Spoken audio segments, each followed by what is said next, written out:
my girl, don't lie to me. Tell me, where did you sleep last night? Come on, tell me, baby. In the pond, where the sun don't ever shine. I was shivered all night. We are rolling, so let's do a little cheers here. Clinky, clinky, clinky. This is the old-fashioned Hollywood podcast, new and improved. We got to use your voice on the intro. Doing that, because the way you sound is pretty funny, actually. The old-fashioned Hollywood podcast, new and improved, now with no video. Yeah, we're trying it without video. We'll see how the difference works. And without Melinda right now, too. Yeah. She died, sadly. Well, some are saddened, others are. No, she's just at in my apartment right now. Yeah. Yes, we are in the same apartment, so you can go back and look at the other prototype episodes, and if you want to get a visual for where we're at and everything like that, it is America's birthday today. How about that? Yeah, happy B-Day, America. Happy 4th of July. It's funny how young. I always forget how young America is. Yeah. It's crazy. Less than we're just a little over 200 years, Yeah, compared to 240 years, Compared to those countries you go to on vacation to see these fucking thousand-year-old buildings. Yeah, right. It's crazy. Yeah, I'm actually working with somebody on a project. If all things go well, shooting in Lithuania. And nice. I mean, we're looking at like castles and like cathedrals. Is locations? Is filming locations? Yeah. Like the whole movie kind of taking place in Lithuania and doing this whole thing out there. And I mean, you're looking at that like country that's that has tradition and history going back thousands of years. Like even before it was a country as we know it. Like nomadic tribes. No, it's hard to relate to because of where we live. Actually, it's hard to even like. Kristen's trying to get us. Our friend Kristen is trying to get a group of us to go to Thailand. Later in the year. Maybe I'll ask you about that. That'd be cool. I haven't left. I haven't gone over. I've been in Canada. I've been in Mexico multiple times. I think I'm cool on audio levels. Yeah, I was just double checking. But I've never gone over oceans, actually. I think I've been in every state except for Alaska and Hawaii. But never over any oceans. Yeah. I don't know why. Just like a thing. But I'm going to try to make a point of it. I'm actually filling out my passport stuff this week. Sweet. Yeah, no, that part of the country of the world is awesome. Cambodia is where I was, which is essentially Thailand and Vietnam. It's all the same basic land. It's beautiful, and it's I love it. I mean, it's jungles and monkeys and all sorts of crazy. Super affordable, right? Oh yeah, for sure. Yeah. The American dollar goes really far. I thought about putting a vacation. We should all go there for a week. Yeah, right. Just 5 or 6 of us. Yeah. It'd be awesome. Well, I know some people out there in Cambodia now, so at least I have some connections. Right. I don't know anybody in Thailand. We didn't go there at all. So, but are you equipped with a machete when you get to Cambodia and like an Indiana Jones hat? Well, I mean, there are places you can go that are like that, but it's actually because of the Vietnam War. There's a lot of landmines and stuff around. So it's not really advised. It's not advised to just go wandering around in the jungle and exploring because you may like lose a leg or something. But So anyway, what topics did you have today, man? I know there was one in particular you had mentioned wanting to talk about. I mean, I think, but it was very much in line with what you were talking about. I think just about like scientific proof and evidence and like. I know there's the stupid flat earther thing going on right now. Stupid. How can you say that? Which is totally ridiculous, and like Alex Jones's conspiracy theories, and I don't know. I don't remember. I remember it was a subject I wanted to bring up before, but I think for us, I think the interesting part is. Even just aside from Facebook and in our daily lives, we come across people who have some of these theories and, like you were saying, believe in ghosts or believe in angels. Sometimes seemingly benign. Sometimes directly harmful to laws or minority rights or if it's the Bible or like that's Well, what is the impact on that? I mean, well, I guess my question was, if that's what you're asking, my question, and this is kind of what's been on my mind for the last week or so is.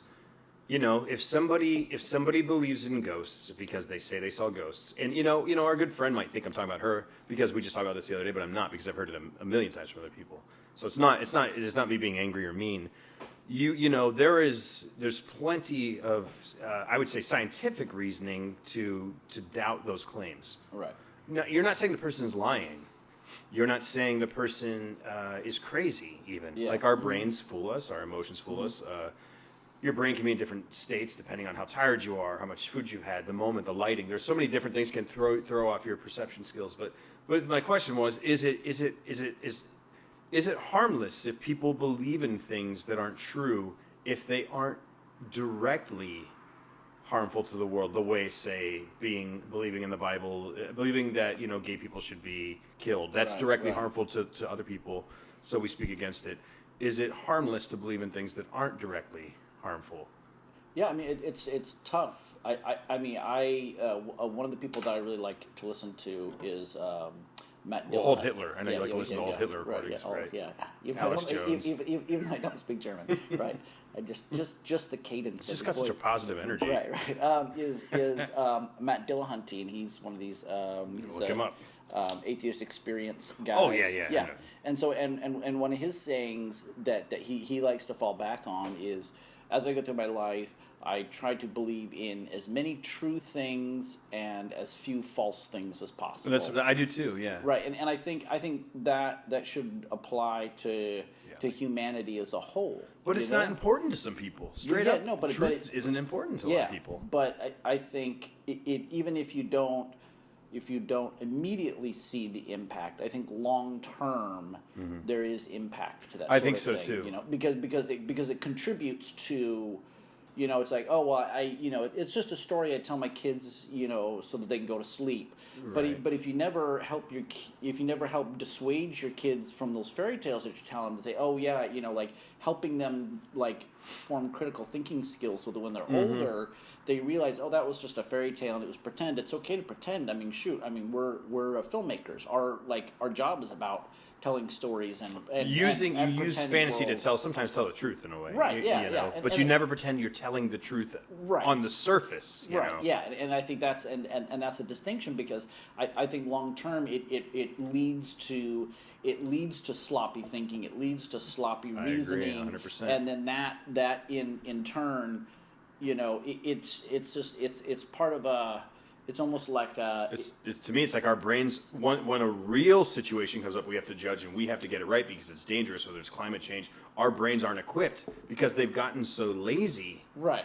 How just picking and choosing when to believe the experts and when to. And if there's new data, or if there's a new like event, like okay, if you're, how do you. How do you reckon? I know we're taking dealing off with my flannel. All right, it's just warm, dude. It's fucking warm. Getting out of business. Climate change is a real thing, and it's a thing that we're dealing with. Well, says you.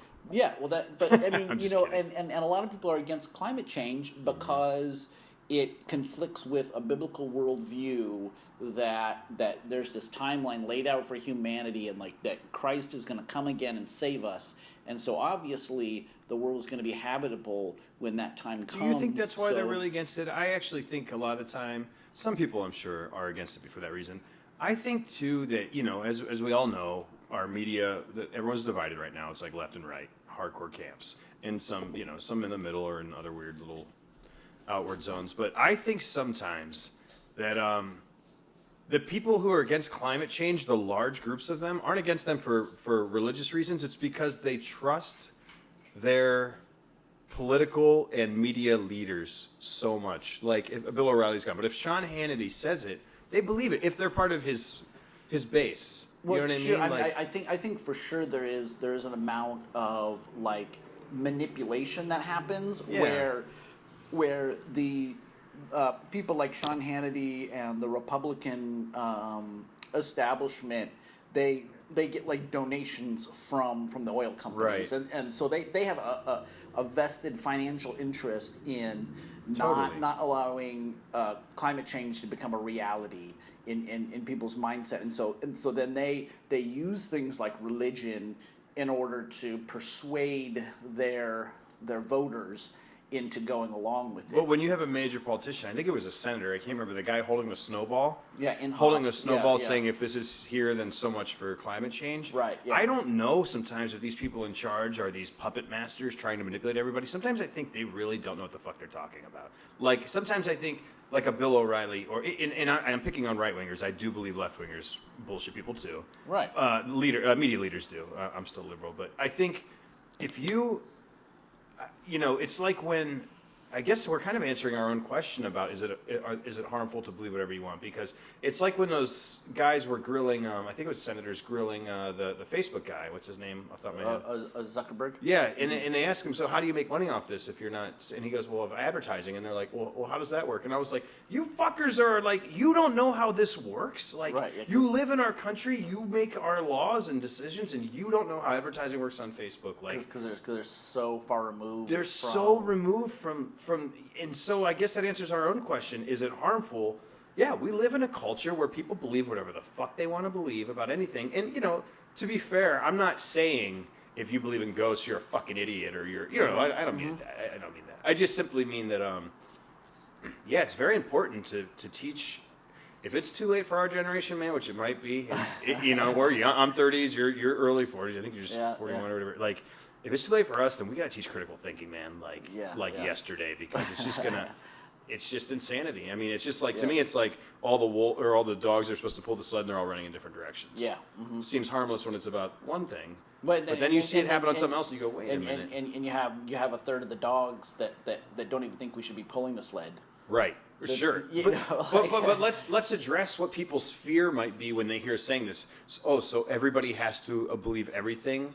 Everyone has to agree with each other. Everyone has to all believe the same things. That sounds scary to people too. Right. So how do you counter that? Well, I think what it should be is a collective march towards the truth. Mm-hmm. Right. I mean, because like no matter what you believe in, I think we can all agree that there is a reality, and some people are mistaken about what that reality is, and some people have a better understanding of what that reality is. Like we can all say there is a reality that exists, as far as we know, or at least there's no reason to believe otherwise. Right? Yeah. Is the best way to put it. That's like the base foundation. I mean, if we all can't agree that there is one reality that we're all existing in, then you can have a discussion about anything. Right? And so it's like you have a box, and the box is locked, and you don't know what's in the box. Okay, we can all agree that there's a box and there's something in the box. Mm-hmm. And there's 100 ways to try to figure out what's in the box, but we're all fundamentally agree that there's something in the box, and we can all have our theories, we can all have our hypothesis and wild guesses about what's in it, but we should all be working together, marching towards actually finding out what's inside the box. And there's certain but there are people. People don't value that. I don't think it's just politicians. Right. I think our friends, our family members, many of them, not all of them, right. They value emotional comfort and familiarity over the search for truth. Sure. Yeah. Like and I've noticed, like if we're debating people, and I catch myself doing this too, by the way. If you're debating with someone going, I don't think werewolves are real because there's no scientific evidence for it, and they're arguing with you, and you start to notice, like, what I believe the difference is I'm also, it might not seem like it, I'm arguing with myself too. I'm scanning everything that comes out of my mouth, every thought, every belief for biases. Mm-hmm. Am I full of shit here? What could I be missing? And when somebody's just arguing for their emotional wants, they're not putting themselves. They're arguing. They're not searching for truth, like you would say. They're not hunting for what's in the box. They're protecting their idea. Yeah. They've already got an idea of what's in the box. And that's what they think. Yeah. Yeah, and they're very, and it is comforting to say, okay, well, I think there's $100 bill in the box, and because my granddad told me he heard there's $100 bill. Or in the worse, box. he died. Right. For the belief that there's a $100 bill in the box. Yeah, try fucking reasoning with that person. Right, for sure. And it's easy to like take comfort in that and say, okay, now I've got the answer. Like I can live my life, either trying to, do whatever I'm doing and it doesn't matter what's in the box, or I can try to get in because I want that $100, and so I'm going to do whatever it takes to get the box open, and then there's somebody else that says, oh, I know there's a poison gas in the box, and if we open the box, everybody's going to die. So you have other people, and they're dead set, like, we cannot open the box. Whatever you do, don't open the freaking box. Yeah, it's beyond us. So man's not meant to. Right. Do you think movies and culture and stuff pump that into our head, like books, horror stories about this?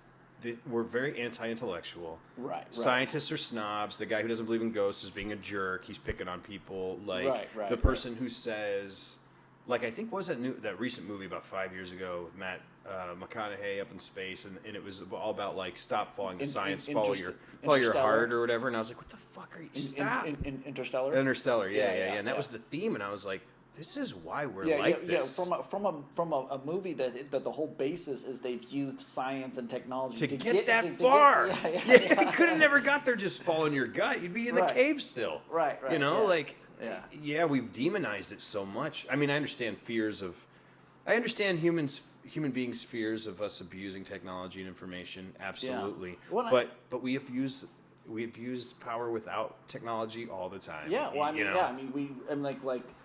a gun is a very simple piece of technology, and how much death and destruction has that single tool, that single implement of technology caused. The anti-intellectual strain, I think, runs deep.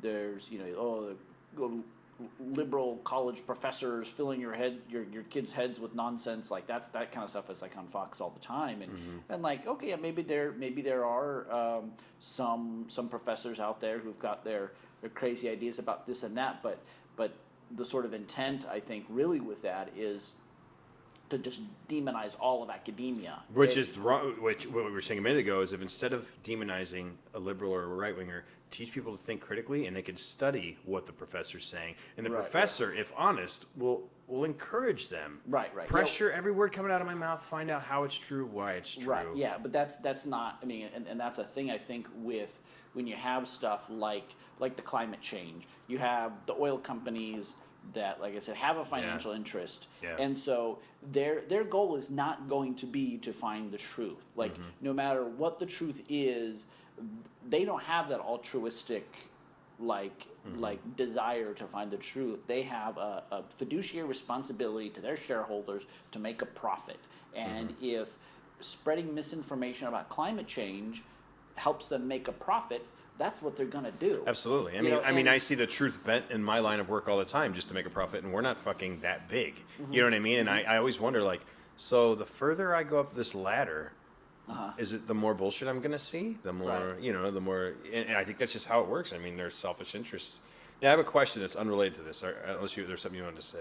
I mean, I think we've kind of, we've, I mean, there's, obviously this is a subject we could talk for decades on. It's still along the same, it's still along. Yeah. I was playing this video game that I bought on Xbox and downloaded right before I went on vacation. Is it Miss Pac-Man? Pillars of, no, I play that through every year. No. Pillars of Eternity was this independent game. If anybody knows the Baldur's Gate series, old role-playing games from the 90s. And it was crowdfunded. I think it's over 77,000 backers. Maybe I'm getting that number wrong, but it says it when you turn it on, and you're like, holy shit. Right. Quick side story. I walked into a town in the game, and there was an inn called the Draco Gen Inn, and I was like, oh, I know a guy whose company is Draco Gen, and his name's Steve Dangler. And I walk in, and the innkeeper's name is Dangler, and I was like, wait, what the fuck? Like, so I pause it. I message him on Facebook. Hey, so did you help finance this thing? And he's like, yeah, I hope you're enjoying it, man. And I was like, oh, that's weird. Cool. It was really cool. But anyway, that game posed a question that I've already kind of thought about, but I actually posted this on Facebook a couple days ago. Got a million cool answers and not cool answers, but in it, your characters learn something. They basically find. I won't go too nerdy into detail because that's not the heart of what I'm talking about, but there's a character who's basically like the right hand. Like, imagine Darth Vader to the Emperor. Right. And suddenly, your character, who's one step below that, and all the other villains are told this character is a traitor, this Darth Vader type. It's a female, though. And she's killed, and later you're talking to, like, a spirit, or like kind of like it's hard to explain, like a phantom diary she left behind where you can get answers from why were you killed? Why were you a traitor? Why'd you betray us? And she discovered that the leaders of this group that she was a part of, which it's like an old fantasy setting, like a D&D setting, and you're like this kind of an Inquisition, kind of like big religious warrior group. She found out that the immortal leader of the group, picture the Emperor from Star Wars, but pretending to do good and spread order through the galaxy, making everyone worship the gods. It's all about the gods. Right. The gods want this, the gods want that. Please them, you'll do well. She found out that thousands and thousands and thousands of years ago, this man created the gods. Okay. Made them up. There are no gods, is what she discovered. Right. And she, oh my God, holy shit, we have to tell. Like, man, she's been murdering people in the name of the gods and discovered there weren't any. Right. And you discover this truth too, and your character has to decide. You now carry proof that there are no gods, aka a metaphor for our world. There is no God. Mm-hmm. What do? Do you come out if you have proof? And I'm not talking about you try to tell everyone in the news ignores you. I'm talking about you can prove to every person in this world right now that there's no God. Right. Do you do that, or do you keep it to yourself? Yeah. And that's the question from the game. And what would you do? I mean, I think I would do it. I mean, you'd probably get lynched. You'd probably get lynched or killed or whatever, right? You'd probably get murdered in some households if you told them. I mean, you'd be seen. They think you're the devil. Because that's the thing with a certain amount of belief like that is that because it's so strongly tied to identity, people's identities that I'm listening. I'm grabbing a beer. That they will like or completely, completely reject that. But I think you have to do it. Like I feel like that's what you have to do. And consequences be damned. Maybe in the short term it causes a lot of pain and suffering and strife and chaos and everything like that. But in the long term, it's going to be for the good of humanity or whatever. Well, most people actually said, even my religious friends said they felt you had an obligation to share the information. Mm-hmm. One guy, I think it was only one guy, but most people I would say said, you can share it, but people will ignore it if they want to. And you'll still be in the same boat. Others said you can share it, and believers will acknowledge that there's no God, but they'll find some new, not a God, but a new thing to live for, like an ideology, and they'll make that the center of their existence, that which they claim is the reason to live for. But one guy told me, only one person said you keep it to yourself.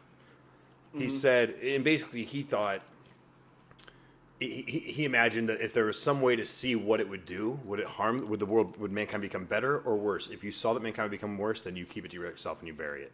Yeah. And I thought, that's interesting to me because on one hand, you might be saving 1 million lives, kids' lives, and preventing suffering. On the other hand, you just based the existence of humanity on a lie. Right. Like you withheld something from human beings that, to me, if truth is kept from us, then we can never grow to our real potential. Yeah. Well, we can never become what we're capable of becoming if we're always kept. It's like being kept in a cage. Right. Yeah. Well, and I mean, I think there's so many variables in there too. Is like what does it mean that even if you could say, oh well, by keeping the lie, it's better for humanity. What do you mean by better? What are the metrics that you're quantifying? I think what he meant, and I could be wrong, but I think what he meant was that mankind used the existence of God as like a moral compass, and that we would lose it without it and do more harm to ourselves. But I mean, I get that. It was more of a rhetorical question. I think, like what do you mean by better? Even if worst case scenario we lose our moral compass, right? I mean, I think that now, we know there are enough atheists who are good people and who have a moral compass. How about the flip side of that in America right now? Are not the passionate believers in religion acting fucking terrible right now? Well, no, exactly. I mean, not all of them. And I think. But holy shit. Yeah. So I think the idea that humanity would lose its moral compass, I think that's a false argument, and also, again, I think better for worse on what timeline are you talking about? You know, I mean, like obviously, you're going to be. It's like if countries experience like severe financial crisis, where like all of a sudden their like money isn't worth anything, and it's like, oh, it's absolute chaos. People are like hoarding everything, and there's like there's stories of like Europe and after World War I, where people had like a wheelbarrow full of money. Well, it's a hump you have to get over. Any big change change is going to be. You know what I always think? It's going to cause a chaos in any kind of society if you upend because there are structures, there are hierarchies, there are all these things that are woven through the religion. It's not just a moral compass. I think that about any major change. Any major change you implement is going to be a hard hump to get over at first. Sure. And anyone who wants to demonize that change and say, look, it's not working, is going to point at the immediate chaos caused by it. Right. And I'm not going to defend Obamacare, but I will defend any march towards socialized health care. Right. And it was like, was it a shitty compromise? Sure. But like, all they point is, well, look at these guys' premiums went up. And I'm like, yeah, that does suck. Right. Don't let them trick you into undoing this idea, though. Right. Because that's what they're going to do, is they're going to point and go, look at that. Yeah. Doesn't work. Scrap it. Let's go back. Wait, it wasn't working before. One dude's premiums went up, or maybe 100 people or 1,000 people's premiums went up, and thousands more people were able to afford health care. Like, I'm not a big fan of Obamacare. I think we should do Medicare for all. Yeah. But I get what you're saying in the sense. Yeah. They were inching us toward it, though. I mean, it was closer. Yeah. And I think that's the point exactly, is that you like rip the Band-Aid of religion off, and there's going to be chaos, and there's going to be it hurts pain. right now. Okay, put it back on. You can Yeah. heal without the Band-Aid. Just wait. Yeah. And I think over time, society will heal. But I think also, because of the nature of who we are, there are going to be other things that could be arguably just as bad as religion, whether it's certain people kind of being gods in of themselves, in a sense. Sure. Of like you have demagogues, and you have these other kind of movements that are maybe not religious based, but it's because it's people's nature to sort of identify with something that's larger than themselves. I agree. Or whatever. It's gonna be nationalism. It's gonna be something. They attempted that in the Soviet Union.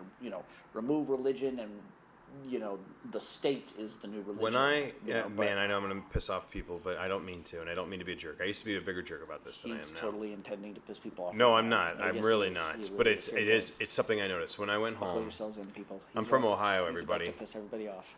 I'm going to piss off some Ohio people. When I went home to Ohio, and I was born in Akron, and I live not far from Cleveland. Stowe, STOW, and Kent, where Kent State is. Those are my kind of hometowns. The LeBron James worship is a real fucking thing. Right. I mean, you can see it. You can see it breaking right now. Oh my god! Well, they're better than they were, because when he first left, do you remember when he did that big dramatic thing? Do you remember how he left? First, he promised everyone he was going to stay. Oh, it was almost like a Bachelor. It was show moment. No, they made it. It was on ESPN called The Decision. Right. And he's sitting there, and I remember thinking like, he's a monster, but we created this. We fucking created this self-important fucking dude who's like, The Decision. I'm just gonna go on national TV and just look really pensive. Like, fuck you, man. Like, what are you doing? But anyway, when he left, I mean, people were fucking crying, and like, dude, I was into sports big time in like the late 90s. Yeah. More of a bandwagon. It was just like, it was the thing to do. It was just fun. I lost interest as I got older. For a while I was kind of snarky, like sports are for idiots, or not that bad, but bad. And now I don't demonize them. I just they don't interest me. But I don't like if life is short and hard, you like what you want to like. If it makes you happy, that's great. Like, that's how I feel. But when I go home, we're talking about people worshiping things.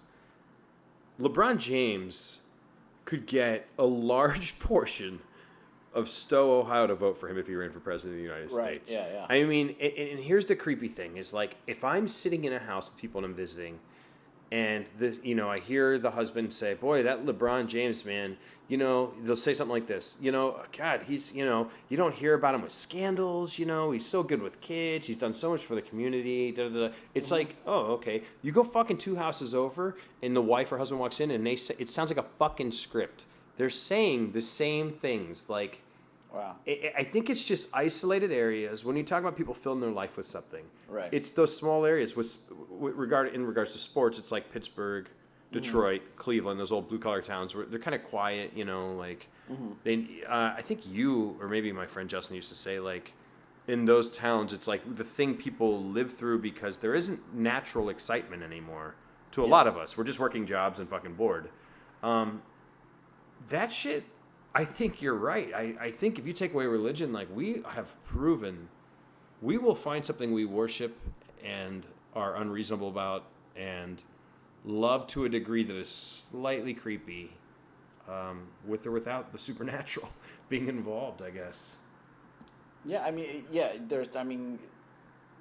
I don't know what it would be if we just if we could do that magic pill that just like made religion go away in the sense of what do you think would take over in any I mean we already see nationalism. Bits of we see nationalism. I think that would be the big one. We see other things like that.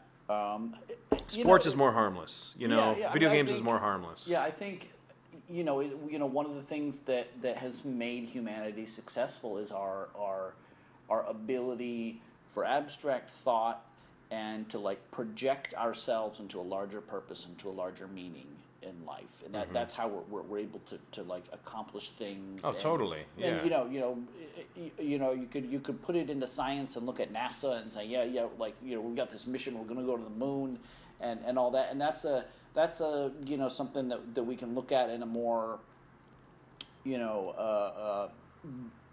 altruistic, science and technology and things like that. But you got to get people to appreciate that. That's what's strange is like. So if the guy who the I don't want to say bored because it's condescending, but if the general fucking house husband just raising kids, working a job he doesn't care about, uses sports to get that fucking kick of excitement, like he needs that to it gives him something. What else is he going to yell passionately about for? Or boo passionately? There's nothing in his life that makes him go boo. There's none of that without that. Then that's like that base tribalism. It is base tribalism. Then isn't there? Is it when it comes to don't people the same way seem to feel a need for supernatural beliefs? Like it seems to me like you just named NASA as like an inspiring thing and something it is. I think a lot of people think that the world is kind of this inspirationless kind of husk without magic, dude, without supernatural, without a guiding force. They don't appreciate. Yeah, well, that's the whole basis of Christianity, right? Is that or religion? Is that the world and all worldly things are terrible, and they're just the staging ground for God's heaven, where everything is that's where everything is good. Things are better than this, right? Yeah, no matter what it looks like here, things are better than this. Trust me, they're way more exciting than this. There is a universal justice out there that like we live our daily lives and we see injustice and we see wrong and we see things happening but on the larger scope of things, there is a universal justice. I think it all makes you feel like. I think it all also makes you feel like you're a part of something special. Right. Yeah. Whether it's the little sports or the big destiny in the heaven, it makes you feel like you're a part of something that's bigger than this boring ass reality around you in the room around you. Yeah. Yeah. And I mean, how people are gonna get their fix on that if you take away reason to believe in the supernatural. I believe you still can. Yeah. Like I 100% believe that reality is just as exciting and just as. Yeah, I mean it's hard to say. Like I said, if we took out religion, what is going to fill in the cracks? It's going to continue to be probably a different shade of irrationality and emotional connection based sort of things, because just because you remove religion doesn't mean you're instilling critical thinking into everybody. Yeah, it's not a guarantee that suddenly everyone's smarter. I mean, and there's a certain degree where you look at any sort of like bell curve study of people's intelligence levels, and some people just don't care. Doesn't that make you sad? I've actually been thinking about that lately. I've been, I don't look down on humanity. I believe in humans. As cheesy as it sounds, Right. I believe in our ability to be better than I think most of us think we can. Right. But I have been struck over the last year or so by the very real possibility that some people intellectually just can't. They just can't keep up with big ideas or big concepts, and so they retreat back to the easy Band-Aid. Well, they put the Band-Aid back on real quick because it's scary without it. I think it really is true. I mean, I think It sucks. there are bad different to levels, say. but that's just. I mean, I think that's just the part of the world that we live in, and So what do? Do you give up on somebody who seems unintelligent? That doesn't seem right. I mean, you don't necessarily have to give up on them. I mean, you're not going to like continue to like try to like persuade them. I think it all depends on who it is and who that person is in your life. And there's people like in my family who I've had conversations with about different things, whether it's like cosmology and religion, or whether it's about politics. And I feel like,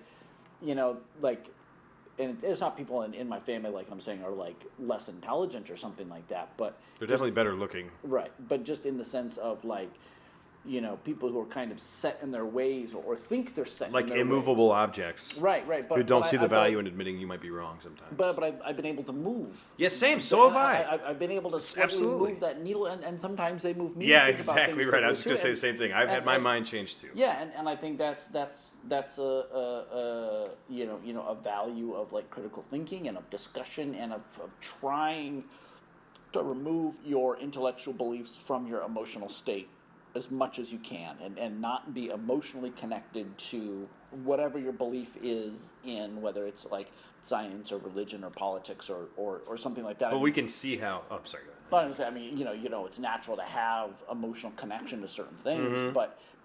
But like I said, like to come all the way back to what we were talking about before, if we're really on this march to find out what's inside the box, we can't let our emotional state get in the way. But on the same by the same token, we've talked about before.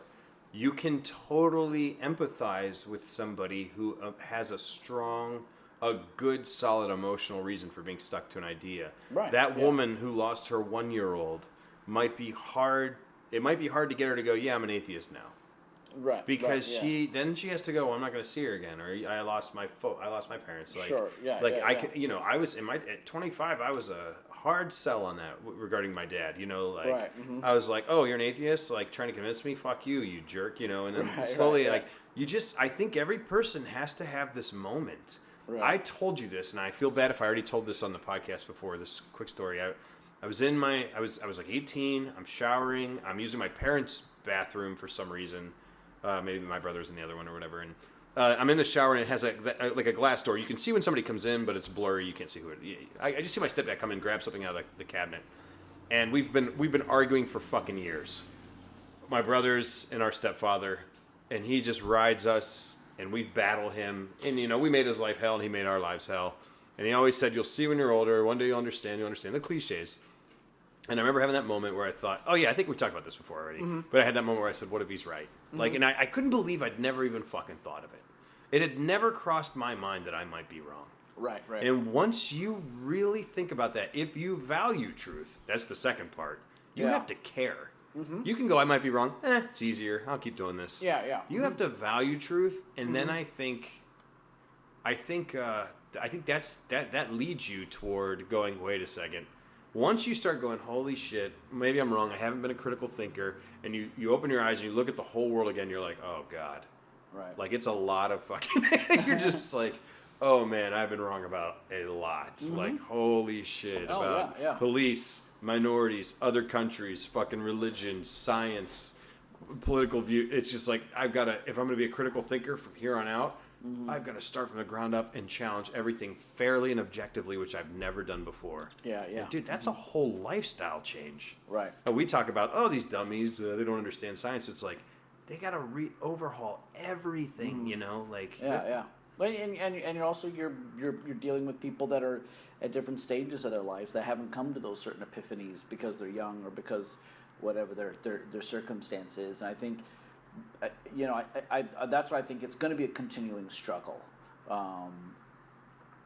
Talk about like my film Fifth Passenger. Some of the stuff that's in there is like, okay, we're 150 years into the future, and there's still like racism and sexism and things like that. I'm always intrigued by that. I actually, right, yeah. And I think because I think that's part of that tribalism, part of that irrational, emotional stuff that to a certain degree I think is always going to be with us. And I think to a degree it will, but I don't think 150 years isn't that far in all. Right. And I kept picturing like thousands of years in the future. Mm-hmm. And people and I actually used to think this and say it to my buddies, and I heard somebody famous say it later, saying that if we reach a point one day where we're flying across the galaxy in spaceships, mm-hmm. we're not going to be violent, tribal, asshole creatures, or we're extremely unlikely to be, because if we were, we never would have made it that far. Mm-hmm. We would have killed ourselves. We would have blown ourselves up. Mm-hmm. So I always think, like, when you see us flying around, like in Star Trek, I'm like, you can, like, if we're gonna, that's so far off technologically, right, and human, and like as far like socially, with everyone being on the same team, that I'm like, I just think that it's easy to focus on bad racism stuff now, but if you look at the rate at which we're improving socially, mm-hmm. and evidence of the world getting better is all these clashes. Right. Yeah, all these fucking clashes mean mm-hmm. things are changing.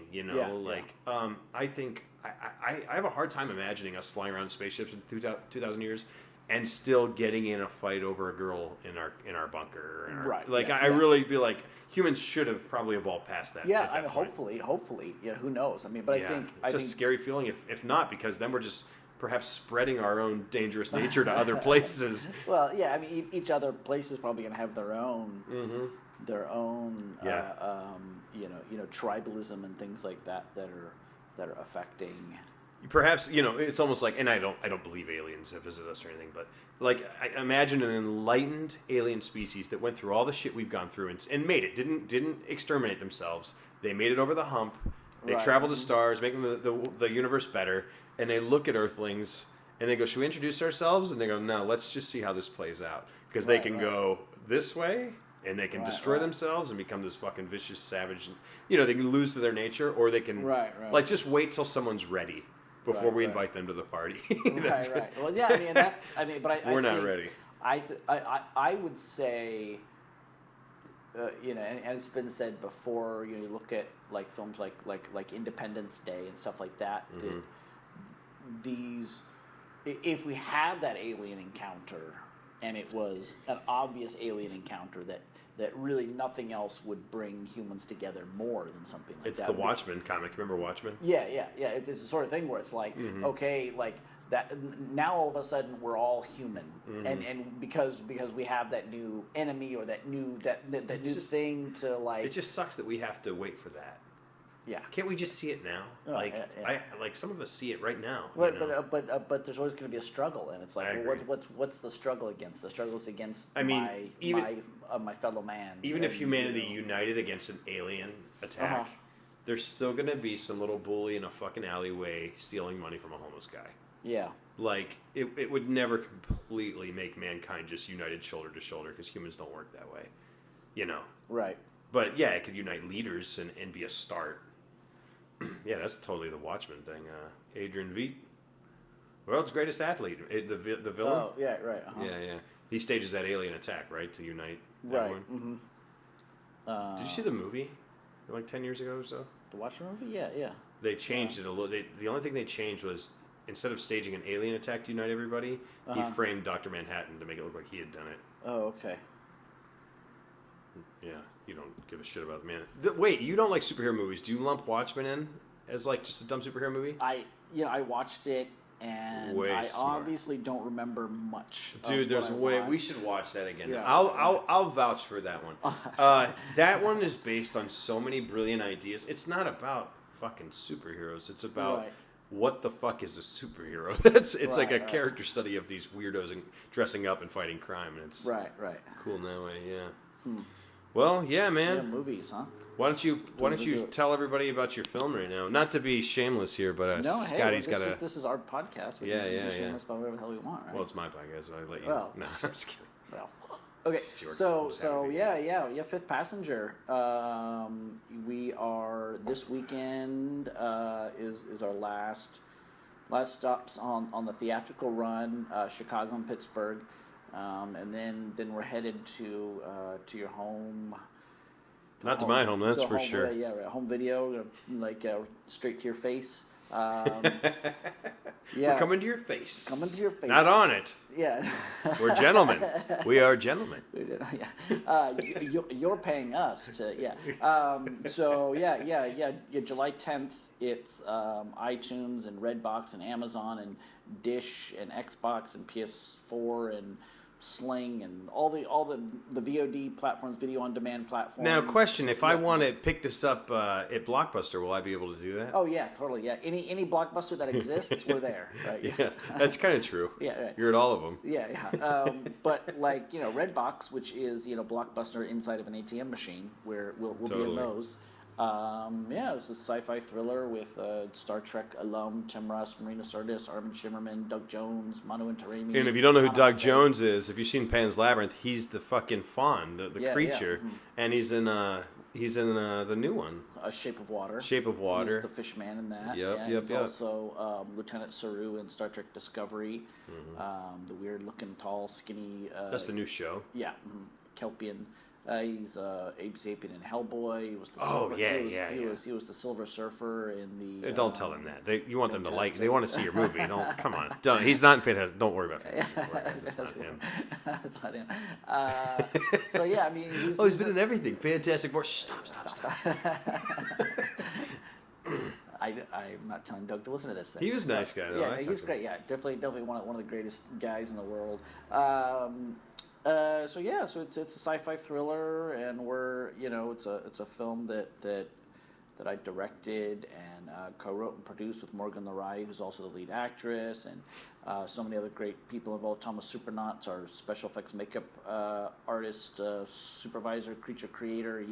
He's got Emmys for Star Trek, Deep Space Nine, and Buffy the Vampire Slayer, and worked on pretty much every Star Trek show from TNG to Enterprise and some of the Star Trek films. So huge with the nerds. Oh, yeah. Hey, you know what I was going to say is I have watched Scott. Well, I mean, I went through it too with Brandywine, the film we did before, but I've watched Scott giving his life to this project for years. I've known you probably like 4 years now, 4 years. And you've been working on it since I met you. Yeah. As I've been trying to finance Camp Miracle for 2-3 years now, it's just it's a battle, and it's a long-term thing. My old projects, my new projects, same thing. And Scott has been working on Fifth Passenger literally since I met the guy.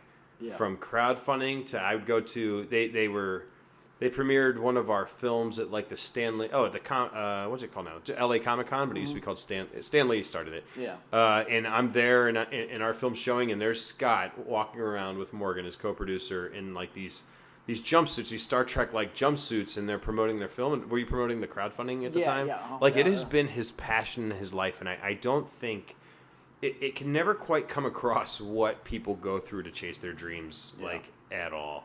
I'm living in a place I don't want to be living in because I can finance my film right now. Right. And that's our lives. You know? Support anything. Yeah, if you know somebody struggling to make their films, man, fucking. Yeah. Well, I think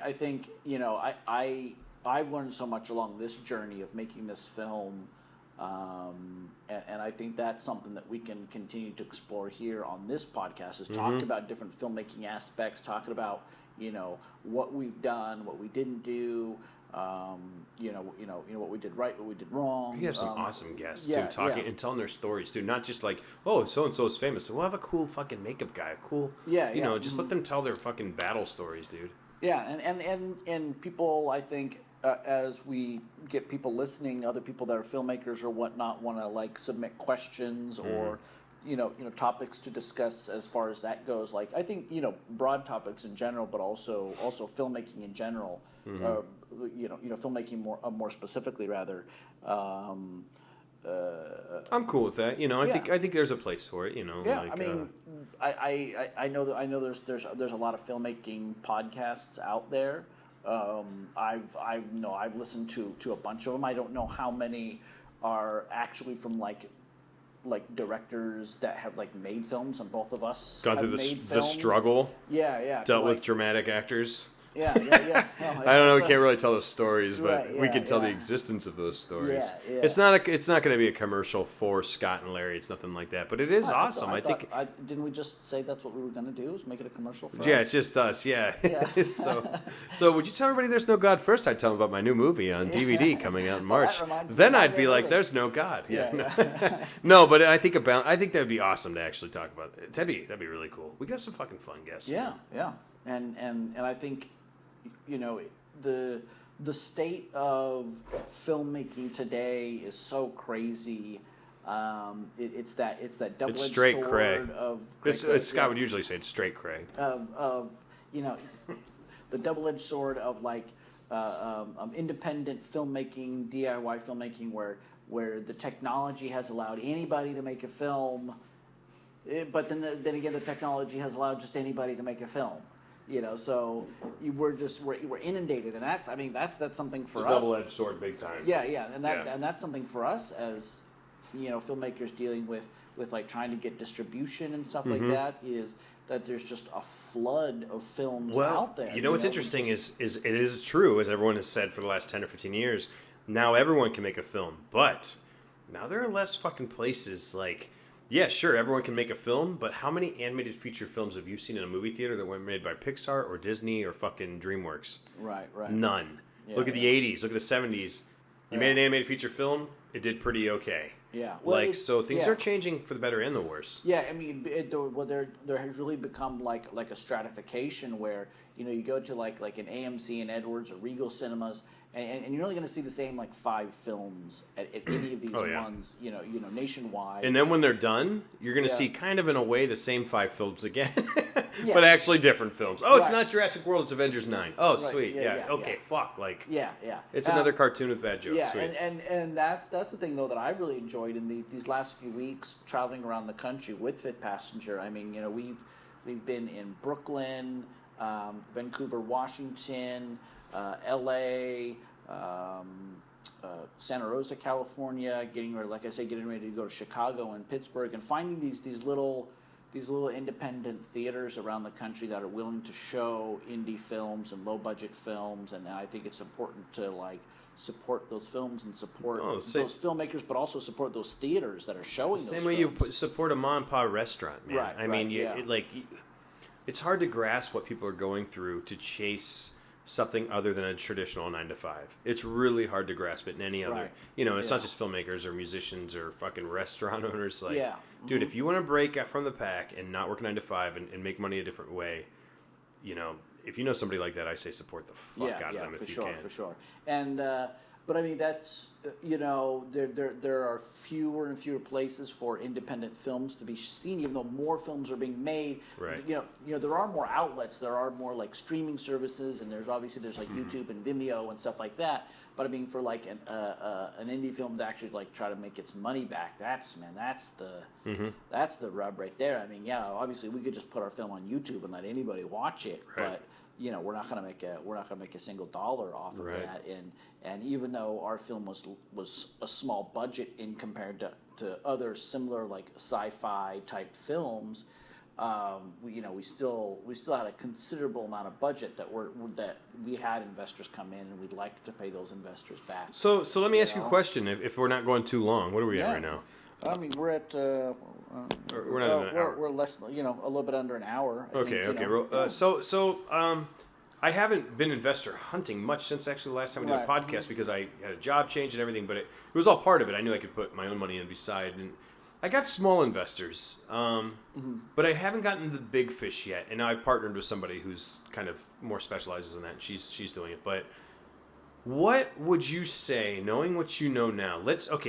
So I present this package. I'm not going to say who all's involved, but I present this package to potential investors, and I have this person involved and this person involved, and they're all pretty impressive names, like 1, 2, 3, 4, 5. People read it and go, holy shit, whoa, dude, how'd you do that? Right. And then lately, as I told you, I've been getting letters of intent from smaller distribution companies saying, we'll distribute your film if you get it made. So now I have this package of taking to investors. And from what you've learned, what would you do to better protect yourself, not with making a film, but with selling a film if you were to start now. Huh. You know, because you have to think more about the business end than perhaps you understood it earlier. You know, you didn't know as much about it, and I didn't know as much about it when I first sold Brandywine. Well, I mean, obviously, any kind of like distribution deal you can get up front, right? But you know, the sad state of film finance and everything like that is actors and talent drive 100%. Like that's what you do. Wait, you mean that name power sells your film or makes or breaks it? Yeah. But you know, with that, people need to understand that like just because you're a fan of this guy doesn't mean people pay money to see a movie because of that guy. It does, you know, just because someone's famous doesn't mean they're on that list of marketable names. That's finding who to Joe Schmo in Ohio, they're all famous, therefore they all equal something special. Right. To us, it's like, oh, hey, I've got these 7 fucking people, and they go, yeah, none of those are money. And you go, what? Yeah, like what? Everyone knows who this is, you know. Yeah, well, but I mean, and then that comes down to what's your ultimate goal. If your ultimate goal is to make the film, and if it makes its money, it makes its money, or if the ultimate goal is to make the film and have it make its money back, you better try your hardest to at least get some recognizable talent. Them, yeah, like because absolutely. you just have to because you know you can make a film, and you can make a good film that doesn't have any known actors in it. I'm not saying that's that's not a possibility, but it's a sheer numbers game. It's a numbers game. I mean, there's a ton of luck involved for sure. And anybody that puts a film out there, if you don't have recognizable cast in it, it's an uphill battle. Like your movie. Sometimes even if you do have it, dude, there are movies nobody's ever heard of with fucking Bruce Willis in them. Right. Oh yeah, for sure. Like, and I see it all the time. I'm like, what? I never even heard of that shit. And it's at the DVD. It's on DVD. Right. So it's still not even a. You know, if you don't have anybody in it, you know, your movie better be fucking good. Not just good. It has to be. It has to be different. I think it has to stick out in some way. It has to be an outstanding film. Yeah. You know.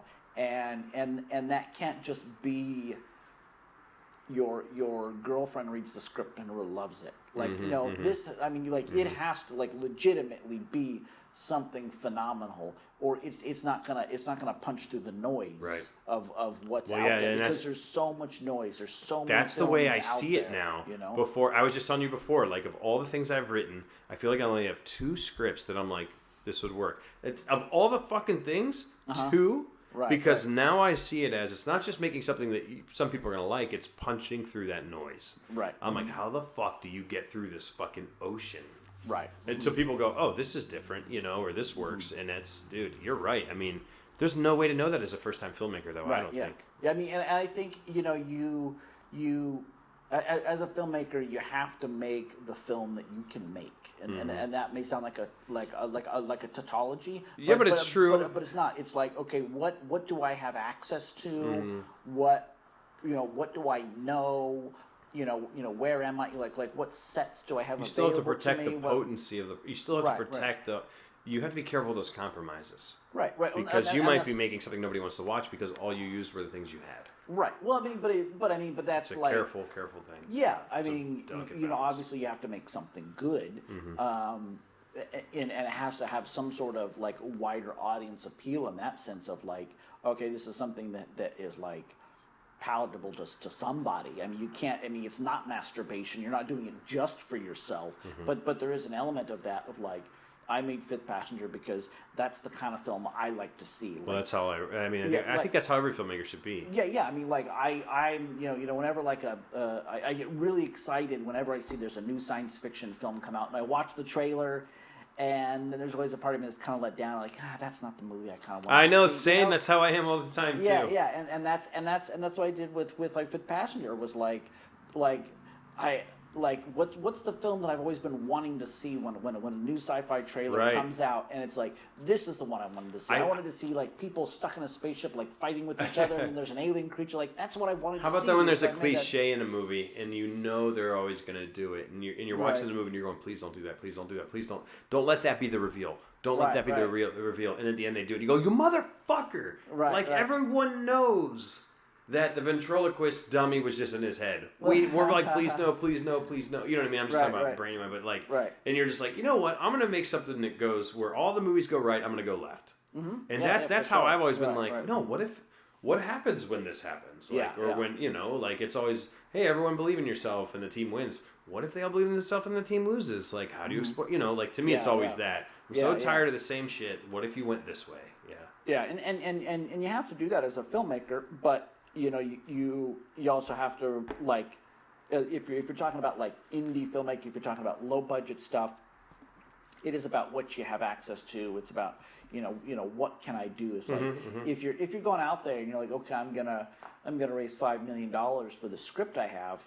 I mean that's a whole different thing. But if you're like, okay, I'm gonna try to scrape together like a couple $100,000 or less and make a film, you better be prepared to call in a shit ton of favors, to do a whole bunch of stuff yourself, and get things for free. I always see people, friends of ours and then not friends too, making a film for $100,000 or $200,000 or sometimes $20,000, but they still stay with that initial script they wrote when they pictured doing it for more.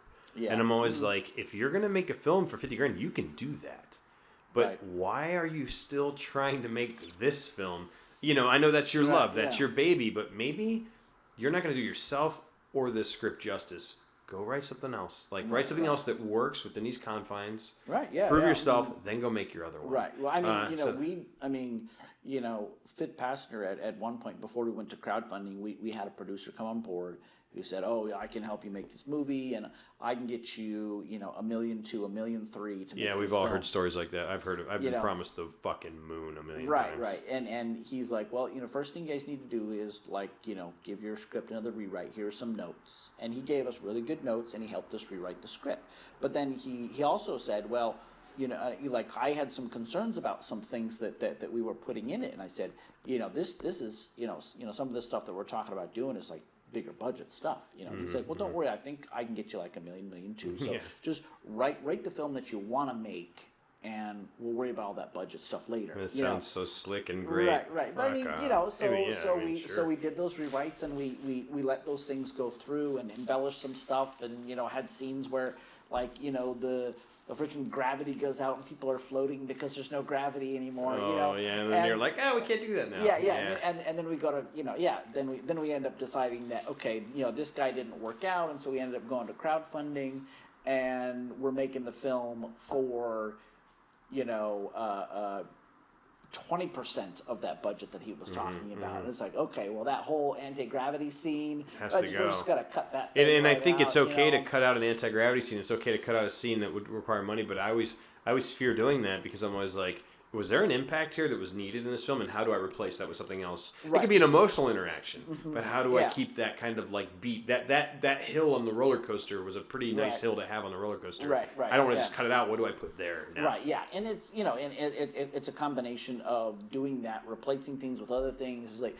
oh, was this really necessary, or was this just we were doing it because we could? And also there's some things that you can do that you can be like, okay, well, let's just find a creative way to do this for next to no money. Let's we're like in our film, we've got a scene where astronauts jump from one spacecraft to another, and that's something that I man, I wish that we had more money and more resources to do that one. We didn't have a lot of time to shoot it. We kind of just like. You have to just chop it together. I remember it vaguely. Yeah, and it was something that was a little more edited than I'd wanted. And it just seems like it happens quickly, if I remember, but I don't remember it very well. And it's something that we kind of cheesed off in a sense, because we were a small film, because we were like a film that we made for a few $100,000, not a film that we made for a few $1 million. Like we couldn't do the big. Like, oh, we're jumping across and we're going to see every angle and we're really going to milk it. It's going to be like, okay, this is quick and dirty. We did it. and it's still believable. The audience can still go along with it. I think that's a tough part. Is like, how do you sell that? You got to be able to step outside. I don't know. Yeah, I remember it vaguely. I don't remember. Yeah. And I mean, it's like it's a small part of the film, and hopefully the audience goes along with the ride of that and doesn't feel like they've been pulled out of it. But that's always a trick. But then again, if we were approaching this film and said, well, our entire budget is $50,000 in and out, like we're gonna shoot the film, we're gonna edit it, and we're gonna do post-production on the film and get it out for $50,000. I mean, there's no way in hell we would have been able to do that. And that's the thing where it's like, okay, that's a completely different movie. Like we would have been able to make a 30-minute version of our film for that kind of budget. It's always newer filmmakers in my experience who go, couldn't you do this for a third of the budget? And I'm like, one day you'll know that you couldn't. I mean, it all depends what it is. I mean, it depends on what it is, but not. I mean, you can take a $100 million film and say, oh, can we make that for a third of the budget? Oh yeah, you could probably make that for $30 million. But when you're talking about like, oh hey, we only had $300,000, can you make that for a third of that? Or like, well, no. Like I can make a film for a third of that budget, but it's not gonna be this. It's not gonna look anything like this. It's not gonna we're not gonna have the kind of talent. It's gonna so many things are gonna be rushed and crappy that at the end of the day, it's not gonna be something that we're proud of. It's not gonna be something that like. I've worked 6 years for this film, and that's one of the reasons why it's taken us so long is because, I didn't want to compromise on the quality of what we were doing. Like, I knew that I had to, but you should only compromise where you have to, and you have to choose those battles carefully. Yeah, and, Because some people are going to see it and go, oh, this is low budget. Right off the fucking bat, no matter what you do. Right.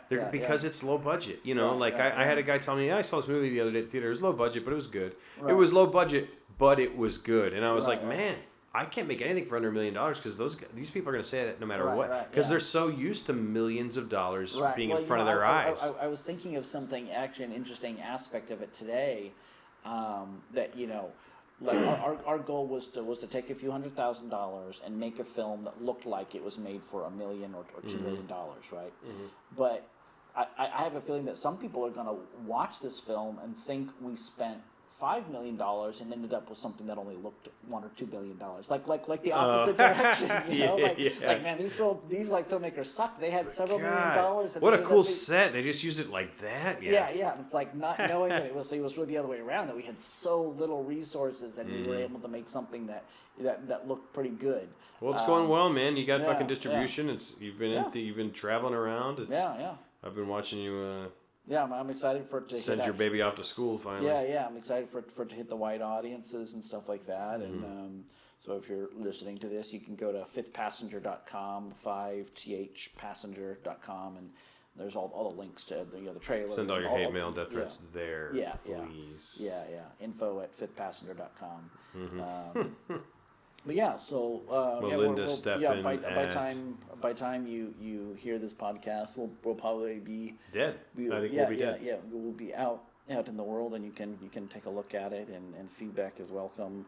And I think it'll be a great jumping off point. Maybe some people make some comments, ask some questions about it, and then we can kind of incorporate that, and they can check out your film, Murders of Brandywine Theater. Where can yeah. I mean, that's our little baby. It's a few years old now. It's on iTunes, Amazon, everywhere. It's not on Netflix. But I think that would be cool, is to get people watching both of those films. Yeah. And then we can kind of incorporate that into the into the podcast, and like I said, future discussions about indie filmmaking and all that, along with our other stuff about we have a lot of war stories about just raising financing. I'm doing it now for a film called Escape from Camp Miracle, and then it's going well. I took a hiatus from raising money, but it was just because I took a new job and I moved to a new place, and I took a 3-week vacation all at the same time. Just chaotic, but I started dumping my own money in with the investors, and I think it's looking pretty good. I feel pretty good about that. Yeah. But there's still a million things we've learned and cool stories we've had, with Dude, I mean, I've been promised the moon so many times in so many different ways. I've had Uber drivers tell me I'll get you $1 million tomorrow, and I'm just like, what the fuck is this town here? You know? Right. Yeah, and we've done some animated stuff, and there's a lot of stuff. I wouldn't, and I think Scott feels the same way. I'm not gonna push anything on our listeners if we get like a fan base or anything that I would never push anything I didn't think they would like. I would just keep my mouth shut. But I do think that if people like our conversations, they're gonna love some of the cartoons and stuff that we've made with some pretty cool names and stuff. Yeah. Yeah. Well, cool. I mean, we've been going for about an hour. Let me wrap it up. We got a pizza that I made that's sitting there waiting to be eaten. Some people are gonna come over. It's about to get fucked up. Yeah, and some buddies cool, are coming. Man. Well, all right. This was the first in a whole new set of episodes of the Old Fashioned Hollywood Podcast. Yeah. Adios, guys. So I'm Scott Baker. And I'm Larry Longstreth. And Larry very Longstreth. No, I'm not very long. I'm a little wide, but I'm not super long. Here's to you, kid. Or whatever. Here's long to you, kid. Yeah. All right. Well, so long, and until next time. Cool, man.